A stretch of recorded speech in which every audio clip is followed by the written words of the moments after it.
نعبد و نصلی علی رسول الکریم اما بعد اعوذ باللہ من الشیطان الرجیم بسم اللہ الرحمن الرحیم فلما جاء سلیمان قال اتمدوننی بمال فما آتانی اللہ خیر مما آتاکم بل انتم بہدیتکم تفرحون ارجع الیہم فلنأتینہم بجنود لا قبل لهم بها ولنخرجنهم منها أذلة وهم صاغرون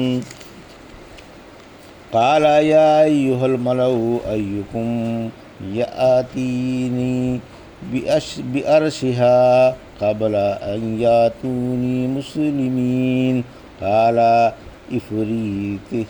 إفريت من الجن أنا آتيك به قبل أن تقوم من مقامك وإني عليه لقوي آمين قال الذي عنده علم من الكتاب أنا آتيك به قبل أن يرتد إليك طرفك فلما رآه مستقرا عنده قال هذا من فضل ربي ليبلوني أأشكر أم أكفر ومن شكر فإنما يشكر لنفسه ومن كفر فإن ربي غني کریم۔ ابھی آپ نے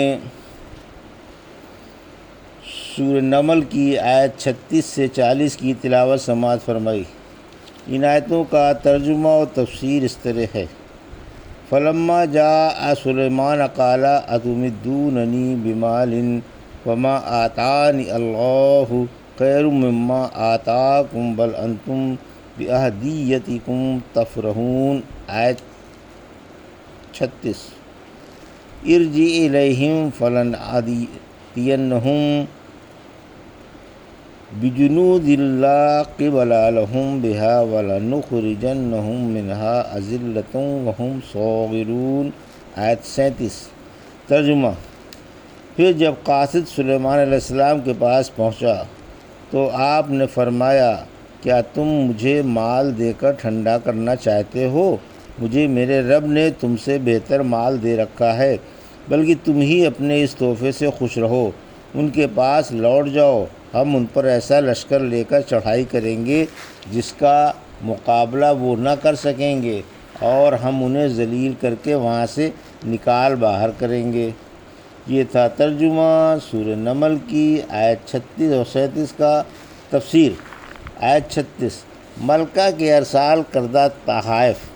ملکہ سبا نے حضرت سلیمان علیہ السلام کی خدمت میں نہایت شاندار تحفے بھیجے جو بادشاہوں کے شایان شان ہوں، لیکن ان کی تفصیل کتاب و سنت سے ثابت نہیں کہ وہ کیا تھے۔ تحائف رد کر دیے گئے۔ بظاہر یہ معلوم ہوتا ہے کہ حضرت سلیمان علیہ السلام نے اس کے تحفے تحائف دیکھے بھی نہیں، نہ آپ نے ان کی طرف توجہ کی، بلکہ ان سے منہ موڑ لیا اور بطور انکار کے فرمایا، کیا تم مجھے مال یعنی رشوت دے کر تھپکنا چاہتے ہو اور میں تم کو تمہارے شرک پر اور ملک پر برقرار رہنے دوں؟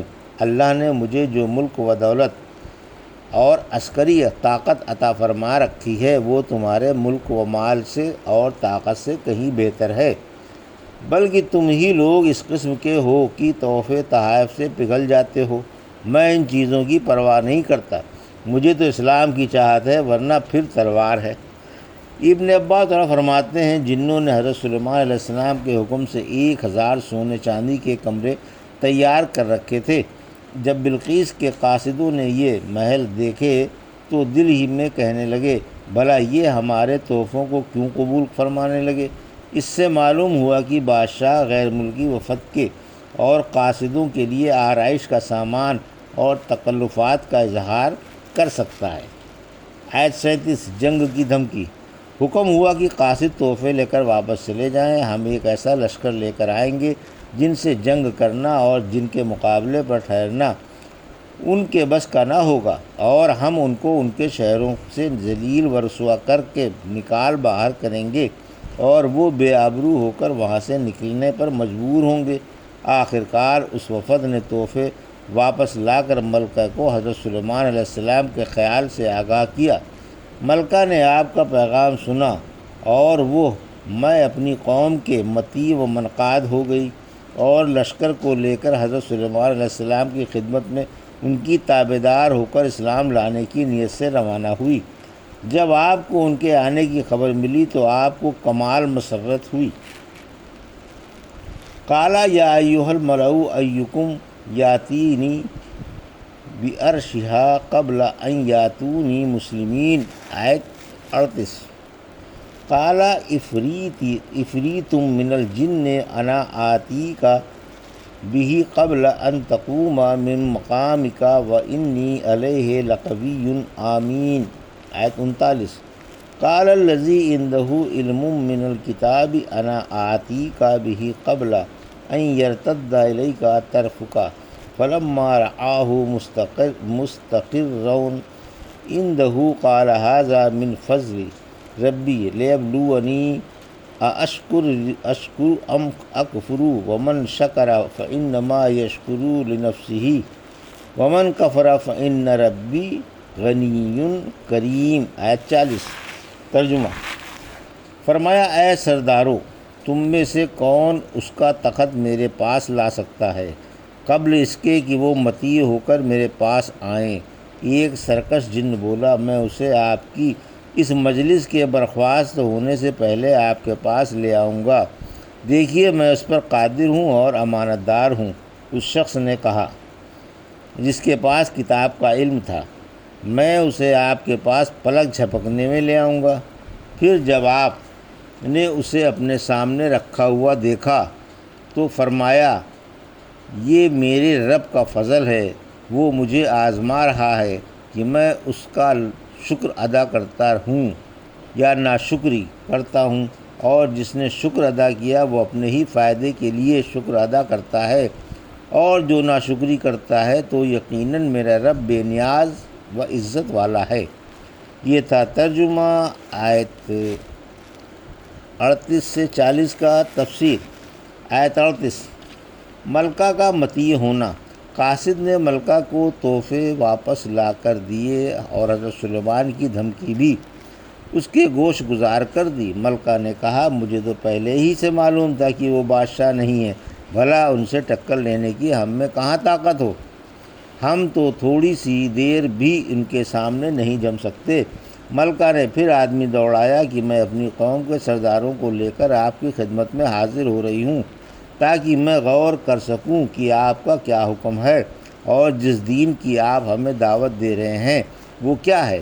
پھر ملکہ کے حکم سے اس کا تخت جو سونے کا تھا اور یاقوت، زبرجد اور سچے موتیوں سے جڑا ہوا تھا، 7 محلوں میں مقفل کر دیا گیا اور جانشین کو حکم دے دیا گیا کہ سلطنت کے تمام کام ہوشیاری سے سنبھالے رکھے اور خاص طور سے تخت کی حفاظت رکھے، خبردار اس تک کسی کی رسائی بھی نہ ہو اور کسی کی نگاہ بھی نہ پڑنے پائے۔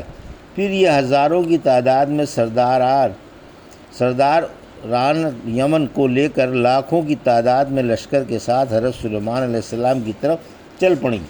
حضرت سلیمان علیہ السلام نے جنوں کو اس بات پر مقرر کر رکھا تھا کہ وہ ان کے حالات سفر سے اطلاع دیتے رہیں کہ دن میں کس قدر مسافت طے کی اور رات میں کس قدر اور اب کتنی دور ہیں۔ ملکہ کا تخت منگوا لیا گیا۔ جب یہ لوگ قریب ہی پہنچ گئے تو آپ نے اکابر جن اور انسانوں کو جمع کرنے کے فرمایا کہ ان کے آنے سے پہلے ملکہ کا تخت میرے پاس کون لا سکتا ہے۔ آپ سے ملکہ کے تخت کی تعریف کی گئی تھی جس پر آپ کو تعجب تھا۔ تخت سونے کا تھا اور پائے موتیوں اور جواہرات کے، جس پر ریشمی مہین دبیز پردے پڑے رہتے تھے۔ یہ 9 تالوں میں بند تھا۔ معلوم ہوتا ہے کہ حضرت سلیمان علیہ السلام نے تخت کو اس لیے حاضر کرنے کا حکم دیا تھا کہ اس سے آپ کے ملک کی اور آپ کے لشکر کی جو اللہ نے آپ کو دے رکھا ہے عظمت ظاہر ہو۔ ایسا لشکر نہ آپ سے پہلے کسی کو ملا اور نہ آپ کے بعد کسی کو ملے گا۔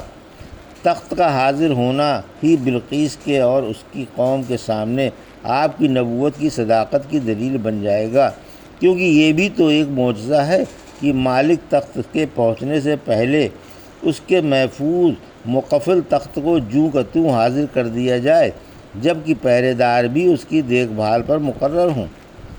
ایک شیطان کی پیشکش، آیت 39۔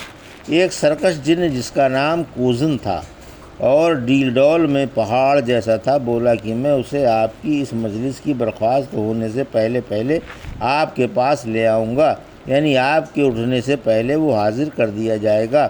آپ صبح سے دوپہر تک فیصلوں کے لیے اور سلطنت کے لیے اور دیگر ضرورتوں کے لیے روزانہ وقت دیا کرتے تھے۔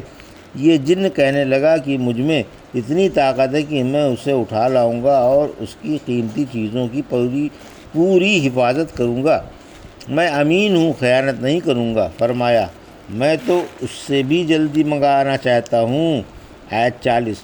اس شخص نے جسے کتاب کا علم تھا فرمایا کہ آپ دیکھتے رہیں اور جب تک آپ سے ہو سکے پلک نہ ماریں، آپ کی پلک جھپکنے سے پہلے میں تخت کو حاضر کر دوں گا۔ آپ دور تک دیکھیں، ابھی منتہائے نگاہ تک آپ کی نگاہ جائے گی بھی نہیں کہ تخت موجود ہو جائے گا۔ کہتے ہیں کہ انہوں نے یمن کی طرف آپ سے دیکھنے کو کہا جہاں وہ تخت تھا، پھر کھڑے ہو کر دعا کی، تخت فوراً آپ کے سامنے موجود ہوا۔ دعا کے بعد تخت اپنی جگہ پر غائب ہو گیا اور زمین کے اندر ہی اندر آ کر حضرت سلیمان کے آگے زمین سے نمودار ہو گیا۔ جب حضرت سلیمان علیہ السلام نے اور آپ کے سرداروں نے اس کو اپنے سامنے موجود پایا تو آپ نے بطور اظہار شکر کے فرمایا کہ یہ مجھ پر اللہ کی نعمتوں میں سے ایک نعمت ہے، تاکہ وہ مجھے آزمائے کہ میں اس کی نعمتوں کا شکر ادا کرتا ہوں یا ناشکری کرتا ہوں۔ پھر فرمایا کہ جس نے ناشکری کی اپنا ہی بگاڑا، میرا رب تو بے نیاز اور بزرگ ہے، یعنی وہ بندوں سے اور ان کی عبادتوں سے بے پرواہ ہے اور بالذات عزت والا ہے، خواہ کوئی بھی اس کی عبادت نہ کرے، کیونکہ اس کی عظمت کسی کی محتاج نہیں۔ حضرت موسیٰ علیہ السلام نے بھی فرمایا تھا، سورہ ابراہیم کی آیت 8 میں، اگر تم اور تمام روئے زمین کے انسان کافر بن جائیں تو بھی یقیناً اللہ بے نیاز اور خوبیوں والا ہے۔ ایک حدیث قدسی میں ہے کہ حق تعالیٰ فرماتا ہے کہ اے میرے بندو، اگر تمہارے اگلے پچھلے انسان اور جن سب ایک فرما بردار انسان کی طرح ہو جائیں تو اس سے میری بادشاہت میں اضافہ ہونے والا نہیں، اور اگر سب ایک نافرمان انسان کی طرح ہو جائیں تو اس سے میری بادشاہت میں کمی آنے والی نہیں۔ میرے بندو، یہ تو تمہارے عمل ہیں جو جمع کیے جا رہے ہیں، پھر میں تم کو ان کا پورا بدلہ دوں گا۔ پھر جو کوئی بھلائی پائے اسے اللہ کا شکر بجا لانا چاہیے، اور جو برائی پالے وہ اپنی ذات ہی پر ملامت کرے۔ یہ تھا سورہ نمل کی آیت 36 سے 40 کا ترجمہ اور تفسیر جو بھی آپ نے سماعت فرمائی۔ بارک اللہ لی و لکم فی القرآن الحکیم و نفعنی ایاکم بآیات الذکر الحکیم۔